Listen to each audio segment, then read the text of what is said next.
और अब खबर पाकिस्तान से जुड़ी हुई, जहां पर अफगानिस्तान में अल मदरसा अल असरिया के छात्रों ने हाल ही में तालिबान के उपमंत्री मोहम्मद नबी ओमारी को ग्रेटर अफगानिस्तान का नक्शा गिफ्ट में दिया।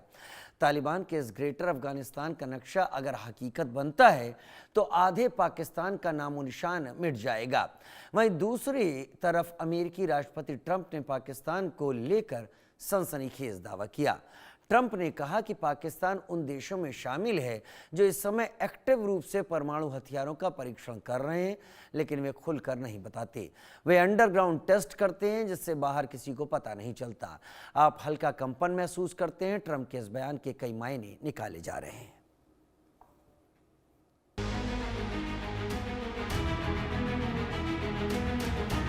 अफगानिस्तान और पाकिस्तान के बीच 6 नवंबर को होने वाली मीटिंग पर संकट के बादल मंडरा रहे हैं। जैसे हालात बन रहे हैं उसे देखकर बिल्कुल नहीं लग रहा है कि दोनों देशों के बीच तलखी की खाई पट पाएगी, जिसकी वजह है तालिबान का नया ग्रेटर अफगानिस्तान का नक्शा, जिसमें पाकिस्तान के हिस्सों को अफगानिस्तान का हिस्सा बताया गया है।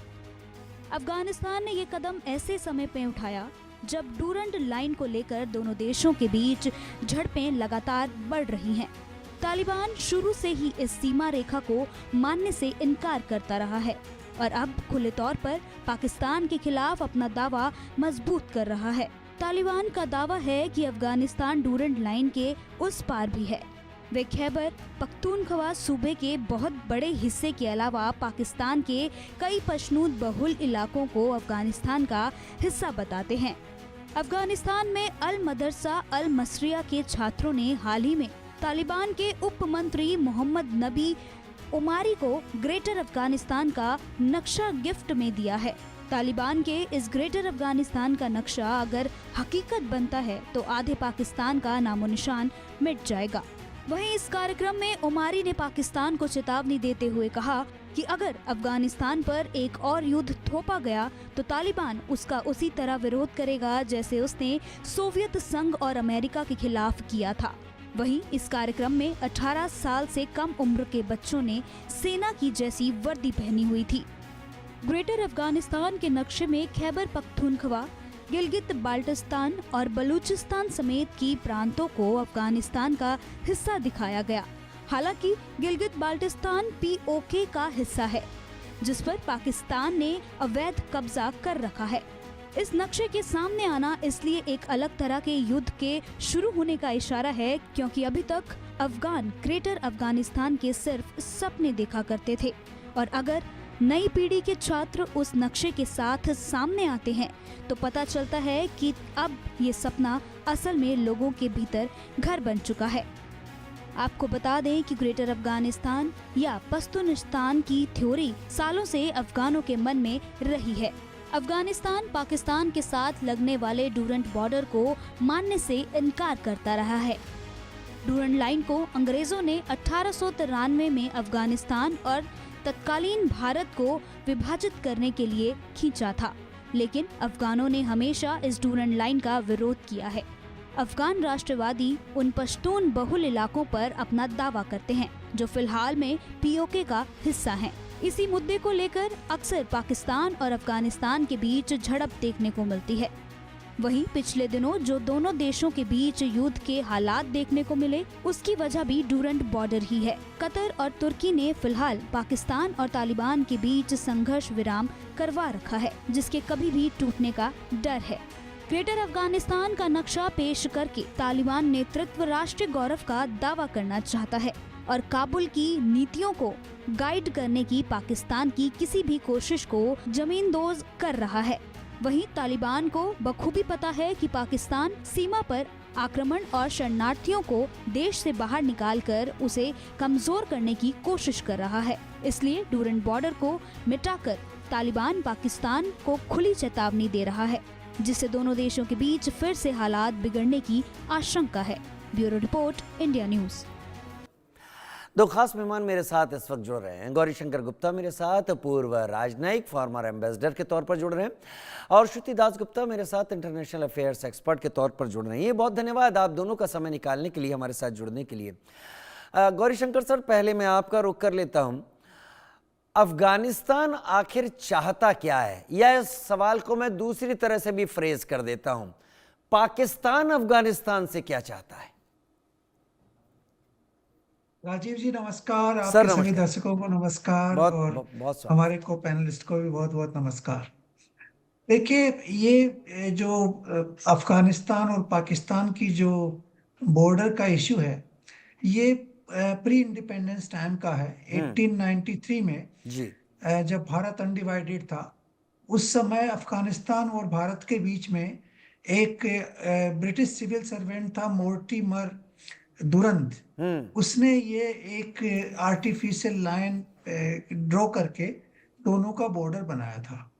और 1947 में जब भारत स्वतंत्र हुआ और भारत का दो देशों के बीच में विभाजन हुआ, उस समय से लेके अभी तक अफगानिस्तान ने इस लाइन को स्वीकार नहीं किया है। आप जानते हैं कि अफगानिस्तान में पश्तून काफी बड़ी संख्या में रहते हैं और पश्तून बड़े ट्राइबल लॉयल्टी वाले लोग हैं। तो वो ये चाहते हैं कि जितने भी इलाके हैं पाकिस्तान में जो पश्तून बहुल हैं, और खैबर पख्तूनख्वा का जो इलाका है वो अफगानिस्तान का हिस्सा होना चाहिए। ये इनका जो झगड़ा है, ये कम से कम 30 साल 40 साल पुराना झगड़ा है। अफगानिस्तान में इस बॉर्डर को कभी भी स्वीकार नहीं किया है। अब तालिबान जब रूल वापस आया अफगानिस्तान में, तो पिछले 2 साल से पाकिस्तान और अफगानिस्तान के रिश्ते ज़्यादा खराब हो रहे हैं। क्योंकि आप जानते हैं, पाकिस्तान चाह रहा था कि तालिबान उनके नियंत्रण में काम करे और उनके इंस्ट्रक्शंस जैसे हों उनको माने। लेकिन तालिबान जो है वो ऐसा करने से बिल्कुल इनकार कर रहा है और वो चाह रहा है कि उनका स्वतंत्र आधिपत्य रहे अफगानिस्तान पर। दूसरी समस्या उनके आ रही है, जो अफगान रिफ्यूजीज पाकिस्तान में हैं, उनको पाकिस्तान जबरदस्ती धकेलने की कोशिश कर रहा है, जबकि अफगानिस्तान ये कह रहा है कि ये सारे के सारे पख्तून लोग हैं जो पख्तून इलाके में रह रहे हैं और उनको वहीं रहने का पूरा पूरा अधिकार है। तो इन चीज़ों को लेकर के दोनों देशों के बीच में काफ़ी टकरार हो रही है। आप जानते हैं कि अभी जब अफगानिस्तान के विदेश मंत्री भारत आए थे, तब भी उन्होंने इस बात के ऊपर काफी स्पष्ट शब्दों में कहा था कि पाकिस्तान ये नहीं समझे कि वो हमको झगड़े से किसी तरह से डरा देगा, क्योंकि उनको समझना चाहिए कि नेटो के देश, सोवियत यूनियन और अमेरिका हम सबको डरा के भगा चुके हैं। तो यही चीज अभी उन दोनों के बीच में चल रही है। टर्की और कतार, ये दोनों बीच में आके कुछ समझौते की कोशिश कर रहे हैं, लेकिन मेरे को लगता नहीं है कि ये समझौता हो पाएगा, क्योंकि ये बहुत गहरा डिवाइड है दोनों देशों के बीच में। अफगानिस्तान का क्लेम हमेशा रहा है कि जो भी पख्तून इलाके हैं पाकिस्तान में, वो उन्हीं की टेरिटरी में होने चाहिए। और इसी के कारण इन यंग बच्चों ने अभी जो खोस्त में जो जो उनके उप गृह मंत्री का विजिट था, उस समय उन्होंने एक नक्शा उनको भेंट किया कि ये अफगानिस्तान का वास्तविक नक्शा होना चाहिए। तो उस नक्शे को देख के नेचुरली द यंगर जनरेशन भी अफगानिस्तान में ये सोच रही है कि पाकिस्तान ने उनका कुछ इलाका कंट्रोल में किया हुआ है और वो वापस अफगानिस्तान को मिलना चाहिए। दूसरी तरफ आप जानते हैं कि बलूचिस्तान में भी समस्या बढ़ती जा रही है। वहां पर भी पाकिस्तान आर्मी के अगेंस्ट में अटैक बराबर होते जा रहे हैं। चाइनीज जो वहां पे काम कर रहे हैं उनके ऊपर भी पीरियोडिकली अटैक होते रहे हैं। तो ये दोनों इलाके बड़े अस्थिर हैं इस समय पे, और इस अस्थिरता के कारण वहां पे वायलेंस बढ़ रही है। और वहां पे जो टीटीपी जो है, तहरीक तालिबान, जो पाकिस्तान का ही एक तालिबानी हिस्सा है, उसकी एक्टिविटीज बहुत बढ़ रही हैं। यहाँ तक कि पाकिस्तान अफगानिस्तान के ऊपर आरोप लगाता रहा है कि तहरीक तालिबान उनकी टेरिटरी को यूज करके पाकिस्तान के ऊपर हमला कर रहे हैं, जबकि अफगानिस्तान इस बात से बिल्कुल इनकार कर रहा है। तो ये बड़ी कॉम्प्लेक्स जियोपॉलिटिकल सिचुएशन बन रही है, जिसमें एक तरफ पख्तून है, एक तरफ अफगानिस्तान है, एक तरफ तहरीक तालिबान है, एक तरफ तालिबान रूलर्स हैं अफगानिस्तान, और एक तरफ बलूचिस्तान है। इन सब की जो आपसी आपसी एक गृह युद्ध सा चल रहा है, और उसके अंदर पाकिस्तान की सेना को कई तरह की समस्याएं आ रही हैं। उनके सैनिक रेगुलरली मारे जा रहे हैं। मेरे को नहीं लगता कि इस समस्या का समाधान टर्की और कतार बैठा के निकाल सकेंगे। इसका समाधान पाकिस्तान और तालिबान रजीम को आपस में बैठ के इसका समाधान ढूंढना पड़ेगा। वाकई समाधान तो ढूंढना पड़ेगा सर, इसका समाधान ज़रूरी भी है, लेकिन जो 1893 से 1993 के बीच में नहीं हो पाया, क्या वो कतर और कुछ देशों के बीच में आने से हो जाएगा? हमने सर्वे किया, हम लोगों के पास गए और हम इन तस्वीरों को दिखा रहे हैं और सर्वे आपके सामने रखे हैं। हमने लोगों से पूछे सवाल, ग्रेटर अफगानिस्तान का नक्शा सामने आने से क्या परिणाम हो सकते हैं? युद्ध की स्थिति, अफगान राष्ट्रवादी उग्र हो सकते हैं, पाकिस्तान का वजूद मिट सकता है, या कुछ नहीं कह सकते। चलिए देख लेते हैं लोगों का जवाब क्या है। 25% लोग कहते हैं युद्ध की स्थिति हो सकती है। ख्वाजा आसिफ भी ऐसा ही कह रहे थे, उनके डिप्टी पीएम भी इशारा दे रहे थे। अफगान राष्ट्रवादी उग्र हो सकते हैं, 39% लोगों का कहना।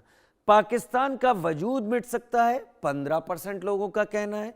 21% ने कुछ नहीं कहा, यानी 39% लोग कहते हैं कि अभी जो हालत टीटीपी के जरिए पाकिस्तान की है वो और बुरी हो सकती है पाकिस्तान के वेस्टर्न सेक्टर में, जहां से लगी हुई डूरन लाइन है। अगला सवाल, क्या ग्रेटर अफगानिस्तान की थ्योरी आधे पाकिस्तान का नक्शा मिटा देगी? ये एक जो थ्योरी है ग्रेटर अफगानिस्तान, हां नहीं कह नहीं सकते में देख लेते हैं लोगों ने क्या जवाब दिए। 52% कह रहे हैं हां ये पाकिस्तान का नक्शा मिटा देगी अगर ग्रेटर अफगानिस्तान पर अफगानिस्तान काम करने लगता है, यानी फिर अफगानिस्तान के लड़ाके कहीं भी जाकर कुछ करेंगे। 45% कहते हैं नहीं। 3% ने कहा हम कुछ नहीं कह सकते, लेकिन 52% लोग मानते हैं कि अगर अफगानिस्तान इस पर आ गया तो फिर पाकिस्तान के और बुरे दिन सामने आ जाएंगे। तीसरा, क्या पश्तूनिस्तान की थ्योरी पाक अफगान के बीच तनाव बढ़ा सकती है? हां नहीं कह नहीं सकते में चलिए इसको भी जांच लेते हैं। 3 ऑप्शन हमारे पास हैं। क्या कह रहे हैं लोग? 73% लोग कह रहे हैं हां पाकिस्तान अफगानिस्तान के बीच में तनाव बढ़ेगा। 22% कह रहे हैं नहीं होगा। 5% ने कहा हम इस पर कुछ कह नहीं सकते, लेकिन यह तय है। इसको मैं भी व्यक्तिगत तौर पर मानता हूं कि जब अभी ऐसा नहीं हुआ है तब इतना टेंशन है, अगर ये चीजें होने लगी जमीन पर तो क्या होगा उस बारे में सोचा जा सकता है। चौथा सवाल, पाकिस्तान के हिस्से वाले पश्तून बहुल क्षेत्रों पर अफगान नेशनलिस्ट राष्ट्रवादियों का दावा कितना सही है? बिल्कुल सही, बिल्कुल गलत, या कह नहीं सकते। चलिए लोगों का देख लेते क्या रिएक्शन है। 54% कह रहे हैं बिल्कुल सही है, 35% कह रहे हैं बिल्कुल गलत है, 11% कह रहे हैं कह नहीं सकते। अगर इन दोनों को मिला भी लेना तो ये 46% होता है, 54% से कम। यानी लोग मानते हैं कि जो पश्तून बहुल इलाके हैं वो जबरन अफगानिस्तान से अलग कर दिए गए।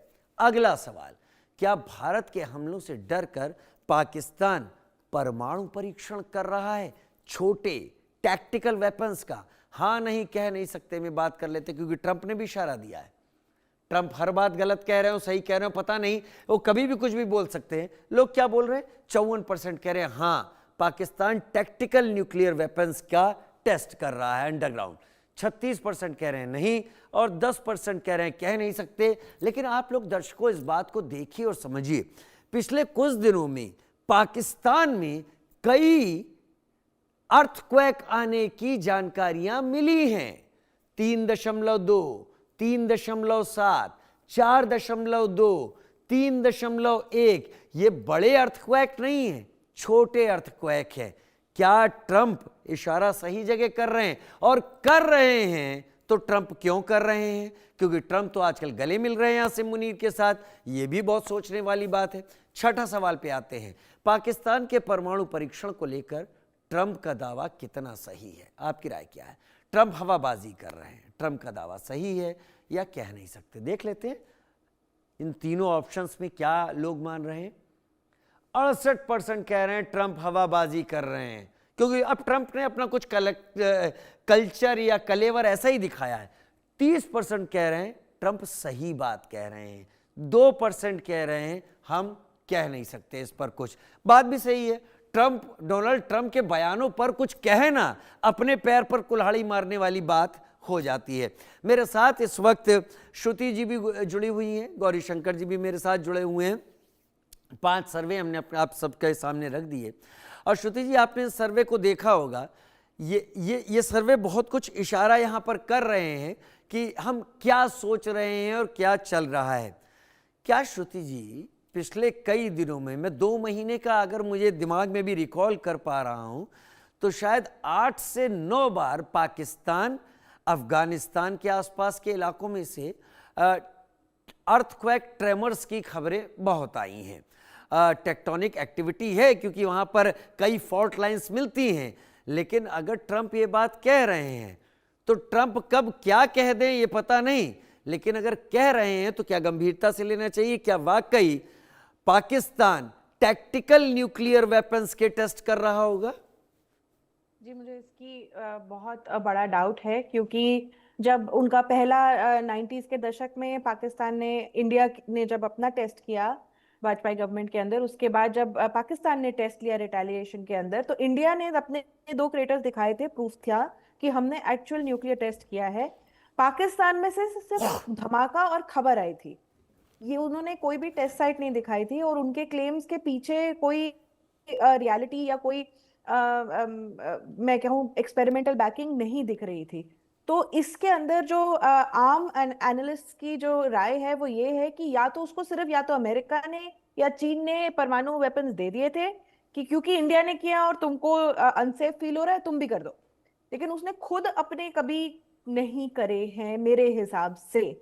और अगर जो भी उसके पास जो वेपन्स हैं, ये हम जानते हैं क्योंकि यूएसए में बैठे कितने CIA, एक्स CIA एजेंट्स और कितने एनालिस्ट ये बोल चुके हैं कि उस परमाणु वेपन का बटन कभी भी पाकिस्तान रजीम के पास नहीं रहा है, मोस्ट लाइकली वो यूएसए रजीम के पास ही रहा है। तो अगर उसने वो टेस्टिंग करी है तो वो उसने नहीं करी है, फिर वो यूएसए ने ही करी है, और वो भी पाकिस्तान की सरजमीन पे बैठ कर करी होगी। और ये ट्रेमर्स जो आप बात कर रहे हैं, वो ट्रेमर्स जो हुए ऑपरेशन सिंदूर के बाद, जिसके अंदर हमारी इंडियन एयरफोर्स ने जरूर बोला है कि हमने किराना हिल्स को नहीं स्ट्राइक किया है, पर जो वीडियोस आए हैं उसको देखकर, उसके अलावा जो बाकी ग्लोबल एनालिस्ट्स हैं उन्होंने देखकर यही कहा है कि किराना हिल्स के एंट्री बंकर्स पे जरूर हुई थी स्ट्राइक। और इसका मतलब ये हो सकता है कि अंदर पड़ा हुआ न्यूक्लियर मलबा शायद इम्प्लोड कर रहा हो, क्योंकि उसके अंदर ही, उसके 24 घंटे के बाद ही आपकी जो IAEA है उसके जो जहाज हैं वो वहां पे पहुंच गए थे, और वो वहां निरीक्षण कर रहे थे, और उन्होंने एक स्टेटमेंट जारी करी थी कि कोई भी न्यूक्लियर लीक नहीं आया है। तो मतलब कहीं कुछ हुआ था जिसकी वजह से हो सकता है ये ट्रेमर्स जो हम देख रहे थे, जो हम सुन रहे थे, और सडनली अब इतने नहीं हो रहे हैं वो ट्रेमर्स। आई अंडरस्टैंड कि जियोग्राफिकल जो आपकी टेक्टोनिक मूवमेंट्स होती हैं उसकी वजह से भी होता रहता है ये, लेकिन उस समय, सिंदूर के समय ऐसा होना विद जिसमें आपके साथ में ये किराना हिल्स पे स्ट्राइक वगैरह की बात जब आती है, तो ये कुछ ज्यादा सस्पिशियस हो जाता है। तो पाकिस्तान ने शायद न्यूक्लियर टेस्टिंग नहीं करी, उनके न्यूक्लियर हथियार शायद खुद ही कुक हो गए अपने ही हीट के अंदर। उनका मेंटेनेंस वो करप्ट नेशन है, शायद नहीं अच्छा करता होगा जिस तरह से करना चाहिए, या इस तरीके की चीजें होंगी। तो ट्रंप की बात पे ये मानना कि पाकिस्तान के पास बहुत ज्यादा हथियार है, ये बिल्कुल ही गलत होगा, क्योंकि ट्रंप बोलना कुछ चाहते हैं, वो कह कुछ जाते हैं, और उसका रेपरकशन कोई और ही भुगत रहा होता है। क्योंकि अगर ये बात सही है तो फिर इंडिया को हक मिल जाता है कि वो और न्यूक्लियर टेस्टिंग करे। पाकिस्तान को एग्जाम्पल रख के अगर ट्रंप अपनी नीति को जस्टिफाई करना चाहता है, तो पाकिस्तान की नीति तो झूठ पे बेस्ड है ही, ट्रंप की भी नीति झूठ पे बेस्ड हो जाएगी।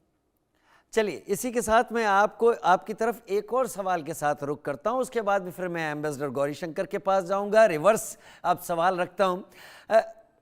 कल या कल से पहले जो अफगानिस्तान और पाकिस्तान के बीच में मीडिएशन चल रहा था, बातचीत चल रही थी, उस दौरान ख्वाजा आसिफ का स्टेटमेंट आया कि अगर ये नेगोशिएशन या ये मीडिएशन सक्सेसफुल नहीं होता है तो इट विल बी लाइक कि ये एक वॉर की शुरुआत होगी अफगानिस्तान के साथ। मुत्ताकी ने बड़े सधे शब्दों में कहा कि हमने रूस को यहाँ से भगाया है, हमने अमेरिका को बेइज्जत होते हुए जाते हुए देखा है, तो कोई ये ना समझे कि वो अफगानिस्तान के साथ यहाँ पर डील कर सकता है। क्या वाकई जो सिचुएशन है इसके बाद कि वहाँ के मिनिस्टर को बाकायदा ग्रेटर अफगानिस्तान का मैप दिया जा रहा है और वो रिसीव कर रहे हैं, अफगानिस्तान इतना कैपेबल है कि इस डिप्लोमेटिक हिंट को या हर्ट को पाकिस्तान को दे पाए और पाकिस्तान उसको झेल सके इस मैसेजिंग को? एक्शन हुआ है क्योंकि कुछ दिन पहले पाकिस्तान के जनरल को मोहम्मद यूनुस ने एक कोई ग्राफिटी आर्ट गिफ्ट करी थी, जो हमने बहुत डिस्कस करी है बैठ के आपके चैनल पे, कि वो ग्राफिटी आर्ट जो है वो गिफ्ट करने पे जिसके अंदर ग्रेटर बांग्लादेश का मैप था, तो उन्होंने एक सटल मैसेजिंग करने की कोशिश करी थी और मेरे हिसाब से उस नहले पे ये दहला दिया गया है बहुत कैरेक्टरिस्टिक तरीके से कि भाई अगर आपके एक्सपेंशनिस्ट प्लान हो सकते हैं तो आपकी दूसरी तरफ भी देख लीजिए, अफगानिस्तान बैठा है, उसके भी बहुत ही एक्सपेंशनिस्ट प्लान्स हो सकते हैं और जो जस्टिफाइड भी होते हैं क्योंकि वो एथनिक माइनॉरिटीज जो हैं उनकी उनको केटर करेंगी। लेकिन मेरे लिए ना एक पॉइंट ऑफ कंसर्न ये भी है क्योंकि उस मैप के अंदर पीओजेके का भी हिस्सा दिखाया जा रहा था, गिलगित बाल्टिस्तान भी दिखाया जा रहा था। तो इसके अंदर मेरे लिए जो डर की बात एज एन इंडियन बैठती है कि अगर पाकिस्तान तो जाएगा, आज नहीं तो कल हम कई दिनों से बैठ के ये डिस्कशन कर रहे हैं कि उसके टुकड़े होने हैं क्योंकि इतना करप्ट नेशन है जो अपने ही सिटीजन्स के ऊपर आप बमबारी कर रहे हो, अपने ही सिटीजन्स को कभी आप हीरो बना देते हो तो कभी टेररिस्ट बना देते हो। कुछ साल पहले तक टीटीपी उनके लिए हीरो थी, आज वो टेररिस्ट हो गई है। तो इसीलिए ये देश इस तरीके से आगे नहीं चल सकता है। लेकिन अगर वो इस तरह से आगे बढ़ रहे हैं, इनके टुकड़े होते हैं, तो अगला घात क्या फिर इंडिया पे आएगा? क्या इंडिया के पीओजेके के क्लेम के ऊपर अफगानिस्तान के साथ हमें लड़ना पड़ेगा? क्योंकि हमें भूलना नहीं चाहिए ये नॉर्थ वेस्ट फ्रंटियर प्रोविंस के पीके ही जो थे, इन्हीं के लड़ाकुओं को भड़का के पीओजेके के लिए आपको को कैप्चर करवाने के लिए पाकिस्तान ने भेजा था 1947-48 के अंदर जब ये हमारी लड़ाई हुई थी। तो हमें ये जो बात है एक को नोटिस रखना चाहिए कि उन्होंने वो मैप एक्सेप्ट किया है, पर उनके इरादे कितने लंबे तक जाते हैं ये हमें सोचना चाहिए। क्या वो ड्यूरेंट लाइन पे खत्म हो जाता है या वो इंडिया का जो जम्मू कश्मीर वाला एरिया है उस पर भी आगे आघात करता है? फिलहाल जो एक चीज मैं आपके नोटिस में देना चाहूंगी वो ये है कि उनके मिनिस्टर्स ने उनका ने एक डायलॉग जारी किया है कि यूएस से ड्रोन चला रहा है पाकिस्तान की एयर स्पेस से। पाकिस्तान नहीं चला रहा है, उन्होंने बोला यूएसए अब चला रहा है ड्रोन्स काबुल के खिलाफ बागराम एयरबेस के लिए। और पाकिस्तान की आर्मी के कुछ लोग जो हैं वो मुनीर के इशारों पे नाचते हुए, मैं समझ रहा हूं डिप्लोमेटिकली बहुत कुछ हो रहा है। मैं सवाल तो लेना चाहता था गौरी सर से, लेकिन गौरी सर माफी के साथ अभी अचानक हमें मूव करना पड़ रहा है एक दूसरी खबर की तरफ। बहुत शुक्रिया आप लोग मेरे साथ जुड़े और आप लोगों ने जानकारियां सामने रखी। लेकिन अभी प्रधानमंत्री